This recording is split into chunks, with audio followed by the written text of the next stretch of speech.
Ika-40 na nga founding anniversary sang Don Salvador Benedicto. Sa tuanay kagamo sang banwa, masami nga nag-enkwentro diri ang rebelde kag ang militar. Pero karon, top tourist destination na sa probinsya. May report si Romeo Subaldo. Ini ang banwa sang Don Salvador Benedicto sadto. Ililisipon lang ang mga pamalay sa town proper. Popular ang banwa bangod sang inaway sa tunga sa militar kag mga rebelde sang dekada 80. Sulumpaan ang dalan pakadto sa banwa. Puno hasta ang atop sa mga jeep nga nagabiyahe pasaka. Suno kay Mayor Lawrence Marksden de la Cruz, hindi manigar nga pugad sang insureksyon sadto ang ilang banwa. Amon manigar ang history sang amon banwa. Sa diin ang banwa sa una sang Don Salvador Benedicto wala pa rin nagbanwa, lugar sang insurgency gid no.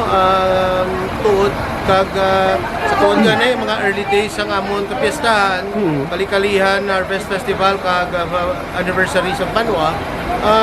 Nuudayan kami mag-imbitar sa mga bisita namon kay nahadlok. Matapos ang 40 ka tuig, ini na sa karon ang DSB. Sadto, ginapalagyuhan kay Kagamo, subong ginadagsa sa tao. Top tourist destination sa Negros Occidental. Ginadagsa sa mga turista ilabi na kun weekend. Wala tuo ang mga kapihan, kag mga resort, kag mapabugal ang tourist destinations. Tumandok sang banwa si Julieta Mallorca, saksi siya sa kinagamo sadto sa ilang banwa. Nagsaylo sila sa Calatrava kay hindi makaagwanta sang ginamo. Oo sir, ka nakabakwit gani kami sa minapasok kay inang dito bala sa may Calatrava? Dito ba kamo nakapalagyo? Oo, nagbakwit kami dito sir. Tapusan abot kami dito bag nang gamo mangyapon. Nagbalik gyapon kami di.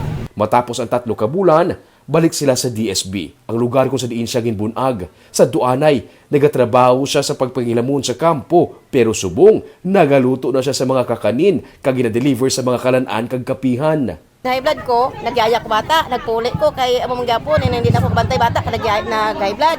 Nagluto lang ko sa ginbuligan kami sa DSW sir. Tuluan ka mo? Gitagaan kami tag 10 mil. Amo na Kapital? hapon. Di namo ka nakapiyang ginadulungan na? Adamo sir, oy kada gidadlaw galuto ko yan. Para kay Julieta, kung ikumpara sadto, kadako sa kinalain na sang ilang banwa. Kag subong, ika-40 na nga founding anniversary sang ilang banwa, kag ika-30 na nga Kalikalian Harvest Festival. Kaina, formal na nga nagsugod ang kapistahan sa banwa.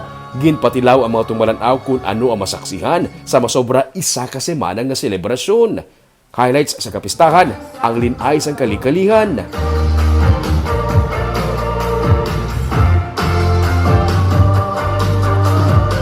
Ang contenders sa Kalikalian Harvest Festival Street Dancing Competition nagpakita na sa ilang mga costumes. Kag pati ang pop idol sa banwa nagpabati na sa ilang talento.